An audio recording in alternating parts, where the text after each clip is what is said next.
अस्सलाम वालेकुम grade 2 how are you all. उम्मीद करती हूँ आप सारे बच्चे खैरियत से होंगे, ठीक ठाक होंगे। I am your teacher Sidra. आपको पता है कि मैं आपको मैथ्स के लेक्चर देती हूँ। तो आज का हमारा टॉपिक जो होगा वो होगा फ्रैक्शन।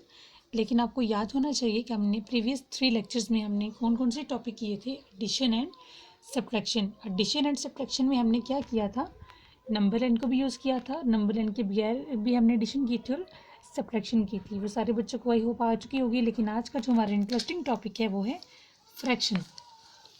फ्रैक्शन क्या होती है आपको पता होना चाहिए कि हमने फ्रैक्शन आज करनी है तो फ्रैक्शन की डेफिनेशन भी हमें आनी चाहिए। फ्रैक्शन की डेफिनेशन होती है, फ्रैक्शन का सिंपल जो मतलब है, फ्रैक्शन का मतलब होता है ब्रेक करना, तोड़ना, हिस्सों में तकसीम कर देना, उसकी शेयरिंग कर देना या बांट देना। तो यहाँ एक प्रॉपर डेफिनेशन आपको नज़र आ रही है। A fraction shows a part of a whole that is cut into equal parts. Fraction क्या होती है? Fraction means break. फ्रैक्शन का मतलब होता है तोड़ना। डेफिनेशन है आपके पास प्रॉपर। फ्रैक्शन शोज, फ्रैक्शन दिखाती है a part of a whole, कि कुछ हिस्से होते हैं कंप्लीट शेप के, that is cut into equal parts, जिनको हमने बराबर हिस्सों में तोड़ा होता है या बराबर हिस्सों में तकसीम किया होता है। डेफिनेशन क्या है, नोट कर लें। A fraction shows a part of a whole that is cut into equal parts. For example एक शेप है आपके पास जो 4 हिस्सों पर मुश्तमिल है। तो जब हम इन शेप को तोड़ेंगे तो जो सारे हिस्से होंगे उन सारे हिस्सों को मिलकर दोबारा क्या बना देना चाहिए, पूरी की पूरी 4 हिस्सों पर मुश्तमिल है कि शेप बना देनी चाहिए। इसका मतलब है हमने अपनी शेप को बराबर हिस्सों में काटना है। तो क्या हो जाएगी, हमारे पास फ्रैक्शन हो जाएगी। फ्रैक्शन की डेफिनेशन नोट कर लिया सारे बच्चों ने।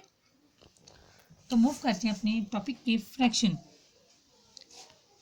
टॉपिक के नीचे आपको दो पिक्चर्स नज़र आ रही हैं। पिक्चर 1 ये है और पिक्चर 2 ये है। पिक्चर 1 में भी केक खा रहे हैं बच्चे, पिक्चर 2 में भी 2 गर्ल्स केक खा रही हैं। पिक्चर 1 पे ज़रा देखिए आप, 2 बॉयज़ हैं। इस लड़के ने भी हाथ में केक का एक पीस पकड़ा हुआ है, इस लड़के ने भी हाथ में केक का एक पीस पकड़ा हुआ है। 2 पीसेस उनके हाथ में चले गए, बाकी कितने बच गए हैं? 1 2 3, 2 ये हो गए 5। इसका मतलब है कि केक के कितने हिस्से काटे हुए थे हमने? 5। 5 हिस्सों पे केक मुश्तमिल था। 1 2 3 तो बच गए हैं, 2 केक वो खाने जा रहे हैं। इसका मतलब है केक के टोटल हिस्से कितने थे? होल पार्ट इसका कितना था? 5। एक मिनट आपको बताती हूँ कि फ्रैक्शन को हमने लिखते कैसे हैं, इसको तोड़ते कैसे हैं। फ्रैक्शन के कुछ पार्ट्स भी होते हैं, उनको हमने क्या क्या नाम देने हैं। अब यहाँ फॉर एग्जांपल केक के हिस्से कितने थे? 5। कितने बॉयज़ ने केक पकड़े हुए थे? 2। टोटल हिस्सा कितना था उसका? 5 हिस्से थे, 2 हिस्से वो खाने जा रहे थे। तो आपको यहाँ पे एक फ्रैक्शन बन गया, एक नज़र आ रहा है कि 2 ऊपर हमने लिखा है, 5 नीचे लिखा है। तो ये हमने क्यों लिखा है कि आपको पता होना चाहिए, जब हम किसी भी वैल्यू को इस फॉर्म में लिखते हैं तो उसको हम बोलते हैं ये एक फ्रैक्शन वाला नंबर है, फ्रैक्शन फॉर्म है इसकी। और जो नीचे वाला हिस्सा होता है, बॉटम पार्ट होता है, उसको हम कहते हैं डिनोमिनेटर।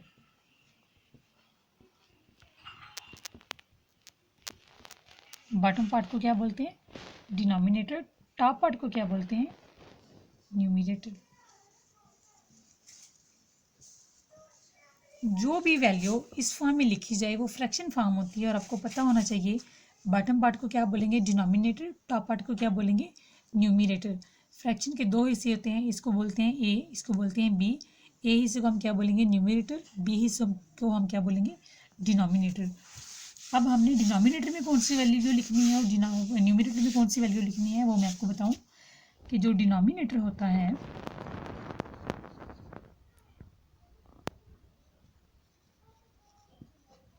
उसमें हम लिखते हैं होल पार्ट। डिनोमिनेटर में हम क्या लिखते हैं? Whole part. और होल पार्ट हमेशा बटे के नीचे आता है। फॉर एग्जाम्पल ये 1/5 है, तो जो 5 होगा वो डिनोमिनेटर होगा और 5 क्या होगा? होल पार्ट होगा। इसका मतलब है कि जो चीज़ जितने हिस्सों पे मुश्तमिल है, जो मुकम्मल टोटल हिस्से हैं, उसको हम डिनोमिनेटर में लिखेंगे, बॉटम पार्ट में लिखेंगे। और जो हिस्सा हम यूज़ कर लेंगे, उसको खा लेंगे या उसको इस्तेमाल कर लेंगे, हम लिखेंगे न्यूमिनेटर में, टॉप हिस्से में। न्यूमिनेटर क्या होता है? Top number. टॉप नंबर क्या होता है कि जो हिस्सा हमने यूज़ कर लिया है, जो उठा लिया है, जो पिक कर लिया है, उसको बोलते हैं न्यूमिनेटर टॉप। और जो हमारा टोटल होता है उसको बॉटम पार्ट बोलते हैं, डिनोमिनेटर लिखते हैं।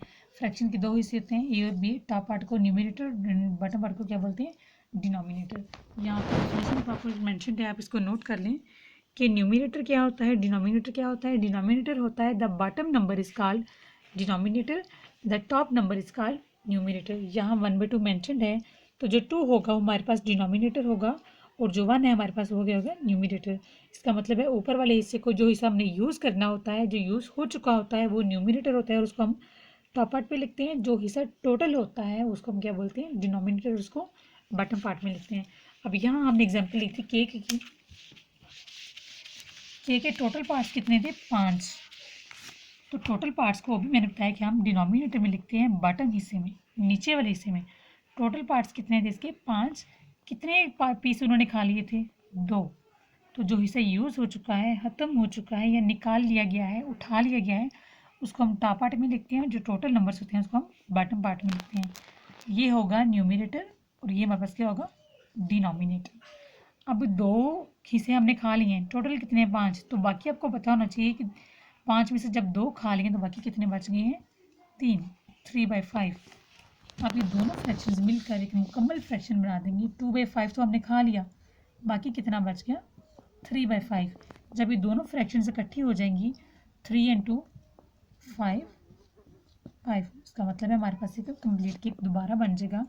यहाँ पे थोड़ा सा हम इसको ब्रीफली एक्सप्लेन करते जाएं कि जब हमारे पास डिनोमिनेटर सेम हो जाए, 2/5 था, बाकी के कितना बचा था 3/5।